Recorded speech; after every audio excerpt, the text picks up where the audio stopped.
안녕하세요. 오늘은 두 번째 시간입니다. 지난 시간에 광합성에 대한 얘기를 했죠. 오늘은 광합성에 영향을 미치는 요인에 대한 이야기를 해보도록 하겠습니다. 교과서 125쪽 펴시고 꼭 수업을 시작하시기 바랍니다. 오늘의 학습 목표는 광합성에 영향을 미치는 요인에 대한 내용입니다. 일단 준비운동을 좀 해볼까요? 일단 광합성에 영향을 미친다는 얘기는 광합성을 좀 잘하게 한다는 얘기고요. 광합성을 많이 한다는 얘기는 식물이 잘 자라는 조건하고 연결이 되겠죠. 그래서 일단 그 요인에 대한 얘기를 하기 전에 한번 여러분들이 준비운동으로 식물이 잘 자라는 조건 한번 생각해보고 그리고 거기서 이제 요인을 한번 추출해 보도록 합시다. 자, 그래서요. 식물이 제일 잘 자라는 곳이 어디냐? 일단 먼저 그것부터 좀 생각해 보려고 그래요. 어디가 식물이 제일 잘 자라느냐? 거기가 바로 지구상에서는 열대우림이에요. 열대우림이라고 하는 곳은 지구상에서 총 광합성량이 가장 많은 곳입니다. 이곳의 지역의 기후를 한번 살펴보면 어떤 특징을 가지고 있을까요? 햇빛이 엄청나게 많고요. 따뜻하고 비가 많고요. 그죠? 그런 것들이 광합성 식물을 굉장히 생산량을 높이는 데 아마 기여를 할 것 같아요. 그죠? 자, 이걸 통해서 내가 뭘 알 수 있냐면 식물이 잘 자라는 조건도 생각해 볼 수 있는데 열대우림의 환경을 만들어주면 되는 거죠. 그죠? 식물은 일반적으로 온도가 높고 물이 많고 햇빛이 강한 그런 곳에서 잘 자랍니다. 자, 그러면 우리가 이걸 힌트로 광합성에 영향을 미치는 요인들을 한번 알아보도록 하겠습니다. 자, 일단 요인에 대한 얘기를 하기 전에 지난 시간 복습을 먼저 또 해볼게요. 자, 광합성은 물과 이산화탄소를 재료로 해서 빛에너지를 사용하고 엽록체에서 양분을 만드는 과정입니다. 그렇죠? 광합성을 잘 한다는 것은요. 양분과 산소가 많이 나오면 많이 나올수록 잘한다는 거죠. 그죠? 그렇다면 광합성을 잘 하려면 잘한다는 건 얘가 많이 나온다는 거니까요. 잘 하려면 어떻게 해야 돼요? 그 이전, 화살표 이전 여기를 좀 조절해 주면 광합성을 잘할 수 있게 되겠죠. 그죠? 그 중에서 일단 우리가 광합성에 일반적으로 광합성을 조절하는 광합성의 조절 요인이라고 하는 것은 세 가지로 봅니다. 첫 번째는요. 일단 이산화탄소예요. 왜냐하면 이산화탄소는 광합성의 주재료이기 때문이죠. 그래서 이산화탄소의 양, 그러니까 이산화탄소가 공기 중에 얼마나 많으냐. 그러니까 사실 농도라고도 생각할 수 있겠죠. 얘가 첫 번째 요인이 되는 거고요. 자, 물은 사실 식물에게는 거의 필수적입니다. 물이 없으면 식물은 죽는 거기 때문에요. 이것은 조절 요인으로 보지는 않아요. 그 대신에 뭐가 또 하나 중요해요. 광합성이라는 것들이 가능하려면 어마어마한 빛에너지가 공급이 되어야만 해요. 그러니까 빛의 양, 빛의 색이라고 표현되는, 그죠? 빛이 또 하나의 조절 요인이 될 것 같아요. 그렇죠?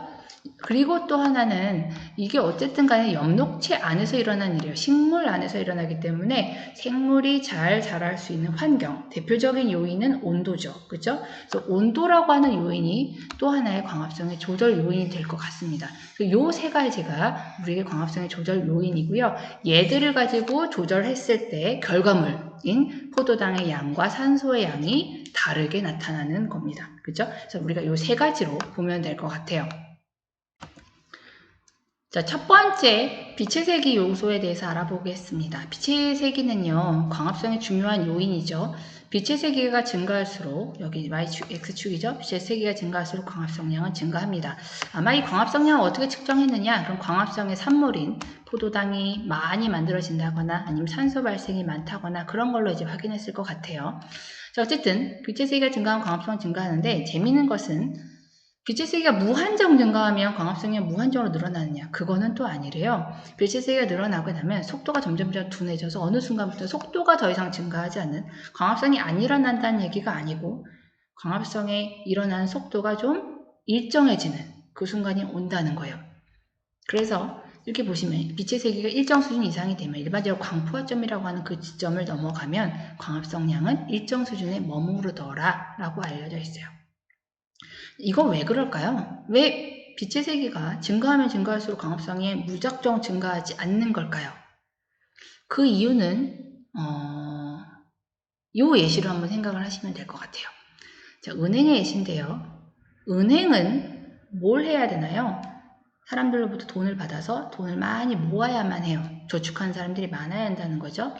저축한 사람들을 이제 끌어모으기 위해서 광고를 하는데, 일단 기본적으로 은행이 원하는 것 중에 하나는, 젊은 사람들은 사실 돈이 많지 않아요. 돈을 많이 저축하지 않아요. 많이 쓰죠. 그죠? 근데 이제 나이 드신 분들 중에 특별히 이제 지방에 계시는 분들, 할머니, 할아버지들, 돈을 많이 어딘가 이렇게 모아두신대요. 이렇게 금고 이런 데다가. 그 돈이 은행으로 흘러 들어온다면 참 좋겠구나 라는 생각을 할 수도 있다는 거예요. 그래서 은행에서 광고 모델을 설정할 때 어떤 타깃은 나이 드신 분들도 다 아는, 정말 누구나 알고 누구나 신뢰할 수 있는 그런 사람을 선택을 한다고 합니다. 예를 들어 송혜 아저씨, 송혜 할아버지, 그런 분들은 나이 드신 분들도 알고, 그죠? 모두들 알고, 유재석 씨, 그죠? 그런 분들이 이제 굉장히 중요한 타깃 모델이 된다는 거죠. 그럼 이제 한번 이렇게 생각을 해봅시다. 만약에 갑자기 송혜 씨가 와갖고, 우리 은행에 돈을 저축해주세요 해갖고 막 나왔어요. 그럼 이제, 그 광고를 보고, 송혜 나왔다. 그럼 우리 집에 있는 돈 저축할까? 그래서 보자기에다가 할머니, 할아버지들이 이렇게 돈을 싸들고 은행에 왔다고 생각을 합시다. 광고 모델이 잘 먹혔는지 엄청나게 사람들이 많이 저축하러 왔어요. 자, 그러면 저축한 사람이 한 명 왔어요. 그럼 돈 쌓이는 속도가 늘어날 거고, 2명 왔어요. 돈 쌓이는 속도가 더 늘어나겠죠. 3명 왔어요. 돈 쌓이는 속도가 더 늘어나게 4명 왔어요. 근데 5명, 6명, 7명, 8명 막 사람들은 막 줄을 서는데 돈이 은행에 쌓이는 속도는 처음엔 좀 빨라지다가 어느 정도가 되니까 돈이 쌓이는 속도가 일정해졌다고 합니다. 왜 그래요? 왜 그러냐면 창구 때문인 거죠. 은행은 창구가 있어요. 하나, 둘, 셋, 4개네요. 창구가 4개니까요. 1명 왔을 때, 2명 왔을 때, 3명 왔을 때, 4명 왔을 때까지는 속도가 늘어날 수 있지만 4명 이상부터는 그 다음부터 줄 서서 기다려야 되는 거예요. 돈 쌓이는 속도로 치면 빨라질 수가 없는 거죠. 그죠? 그러니까 속도가 일정해진 거예요. 그러면 이게 여기서도 마찬가지예요. 빛을 흡수하는 애가 있어요. 그게 누구냐면 엽록체 안에, 이게 엽록체라고 하는 주머니입니다. 그 안에 엽록소라고 하는 녹색 색소예요. 이 엽록소라고 하는 녹색 색소가 뭘 하느냐, 빛을 흡수하는 안테나와 같은 역할을 하는 애거든요. 근데 이 엽록소가 개수가 한정돼 있단 말이에요. 예를 들어 3개. 은행에서 창구가 3개인 것처럼. 그러니까 어떻게 해요? 빛이 아무리 늘어나도 빛을 받아들일 수 있는 안테나 개수 자체가 정해져 있으니 더 빨라질 수는 없는 거죠. 그죠? 그래서 이유까지 좀 알아두시면 좋을 것 같아요. 왜 어느 순간이 되면 일정하느냐. 그죠? 그래서 그것도 한번 생각을 하시면 될 것 같습니다. 자, 2번째 요인입니다. 자, 2번째 요인은 넘어가지가 않네요.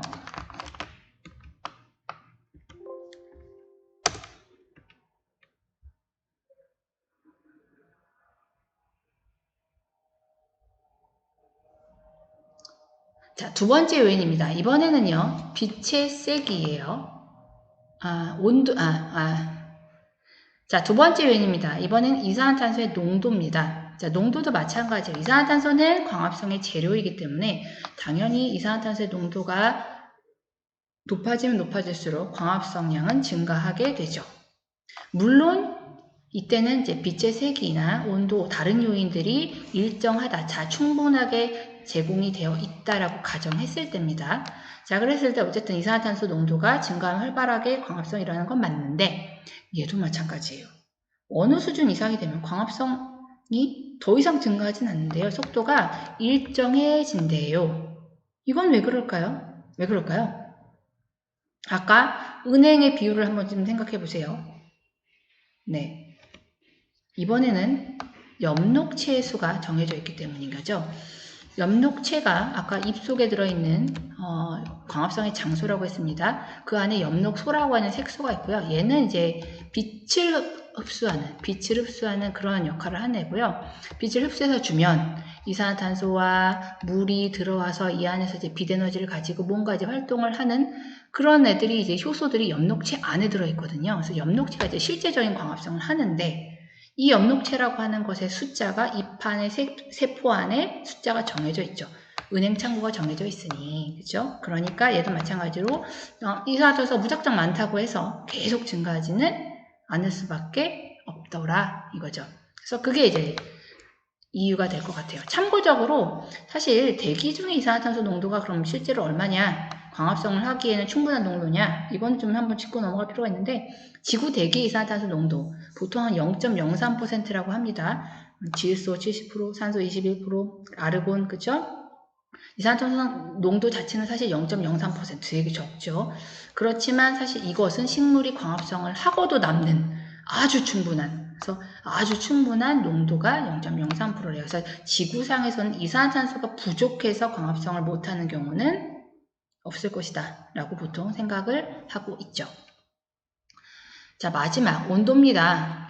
광합성도 화학 반응이에요. 그리고 모든 화학 반응은 일반적으로 온도가 높아지면 높아질수록, 그죠? 분자의 운동이 활발해지고, 그죠? 분자의 운동이 활발해지면 분자와 분자의 충돌 횟수도 늘어날 것이고, 당연히 광합성은 증가할 것은 맞는데, 이거는 이제 또 독특한 제한 조건이 있는데요. 보세요. 어느 정도 온도가 올라가면 올라가다가 온도가 어느 정도 수준이 되면 갑자기 뚝 떨어집니다. 이때 온도가 보통 35도에서 40도 사이인데요. 이게 뭘까요?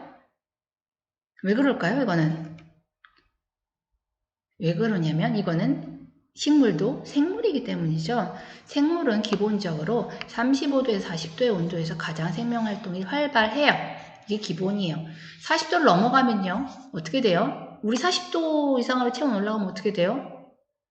응급실 가야 되죠. 온도 어떻게든 강제로는 떨어뜨려야 돼요. 왜 그러냐면 40도가 넘어가면 우리 몸에 구성하는 단백질이라고 하는 게 대부분 효소라든가 그런 것들이 다 단백질인데 그것들이 다 변성돼요. 계란, 노른자, 흰자 삶을 때 하게 되는 그것처럼 단백질의 성질이 바뀌어서 아예 생물이 파괴되는 거예요. 죽는 거예요. 그래서 40도가 넘어가면 어떤 생물도 사실 살기가 쉽지가 않습니다. 물론 고온에서 사는 세균들이 있긴 하지만요. 대부분의 생물들은 40도 이상에서는 단백질 변성으로 살 수가 없어요. 그죠? 그래서 이 40도를 넘어가면 기본적으로 식물 안에 있는 모든 효소들이 파괴되면서 죽는 거죠. 그래서 활성이 급격하게 떨어지는 그런 현상을 보이는 거죠. 40도 넘으면 사실 뭐 예를 들어 시금치 데치고 야채 데치는 거죠. 죽는 거죠. 그죠? 그래서 그것이 하나의 특징이라고 보시면 되겠습니다. 다 했습니다. 적용하기 한번 볼까요? 베트남의 메콩강 유역. 여기가 우리나라보다 위도가 낮은 지역이래요. 위도는 이거죠? 적도에서 가로줄, 그죠? 위도가 낮다는 얘기는 조금 더 따뜻하다 그 얘기죠. 벼농사를 1년에 3번, 4시간 배웠나요? 이 지역에서 벼가 잘 자라는 까닭을 그림과 관련지어 설명해보자 이건데요. 결과적으로 광합성을 잘 일으키는 요인이 뭐냐 이거죠. 어떤 것들이 있어요. 메콩강 유역은 빛의 세기가 강합니다. 광합성의 조절 요인 첫 번째죠. 온도가 높죠. 그렇다고 해서 막 50도, 60도 이건 아니니까요. 생물이 살기에 아주 적합한 온도죠. 그죠? 그래서 광합성이 활발하게 일어난다. 이산화탄소 농도는요. 지구상의 이산화탄소가 부족해서 광합성을 못하는 경우는 거의 없어요. 대기 중에 0.03%는 광합성하기에 충분한 농도라서 여기서는 이제 해당하지 않는 답인 것 같아요. 그래서 빛의 세기와 온도, 그래서 벼가 잘 자라더라 라고 생각할 수가 있겠죠. 자, 배운 내용 정리하기 하겠습니다. 광합성에 영향을 주는 요인은 3가지가 있었습니다. 뭐가 있었어요? 빛, 재세기, 이산화탄소의 농도, 온도. 어느 정도까지는 빛의 세기가 강해질수록 갑자기 요 말 바뀌었는데요. 이건 한번 보세요. 요 말 대신 우리 교과서 처음에는 뭐라고 써있었나요? 광합성 양이었죠? 그죠? 광합성 양이 증가한다 였는데요. 광합성 양이라는 걸 어떻게 측정했을까? 그건 좀 생각을 해보세요. 식물이 있고요. 내가 여기다 빛을 많이 줬다 이거죠. 얘야 너 광합성 잘하고 있니? 내가 아무리 물어봐도 대답해요. 그렇진 않죠. 얘가 광합성을 잘한다는 걸 뭘로 측정을 해요? 광합성의 결과 발생하는 포도당량이 많아지거나 그렇죠? 아니면 산소량이 증가하면 아하 이걸 통해 내가 미루어 짐작하기로 광합성이 잘 되고 있구나를 짐작하는 거죠. 그죠? 여기서 광합성량 대신에 요 말을 써준 것 같아요. 광합성의 결과 발생하는 산소량이 증가한다. 이것은 광합성량이 증가한다라는 말과 같다라는 거죠. 그래서 이 문장 좋은 것 같아요. 자, 마지막 객관식 하나 풀어보겠습니다. 광합성이 활발하게 일어날 것으로 예상되는 환경을 찾아보세요. 어떤 요인? 빛이 세고 그리고 온도가 높고 그죠? 그렇지만 35도에 40도, 그죠? 이하. 이때가 최적이죠? 그리고 이산화탄소 넣고, 거기가 어디예요? 어디예요? 문제 찾아보세요. 답. 이거죠? 그죠? 덥고 습한 장마철 오후. 장마철. 비가 오니까 빛은 없네요. 화창한 겨울 아침. 온도가 너무 공기가 맑고 울창한 숲속 그늘. 빛이 없네요. 열대야가 기승을 부리는 한강공원. 밤이네요. 빛이 없네요. 점심시간에 이산화탄소 높은. 저는 이 문제가 별로 그렇게 좋진 않습니다. 하지만 이렇게 푸시면 될 것 같습니다. 수고하셨습니다. 광합성 실험을 하나 더 보고 수업을 마무리 지을 테니까요. 다음 영상까지 집중해서 보시기 바랍니다.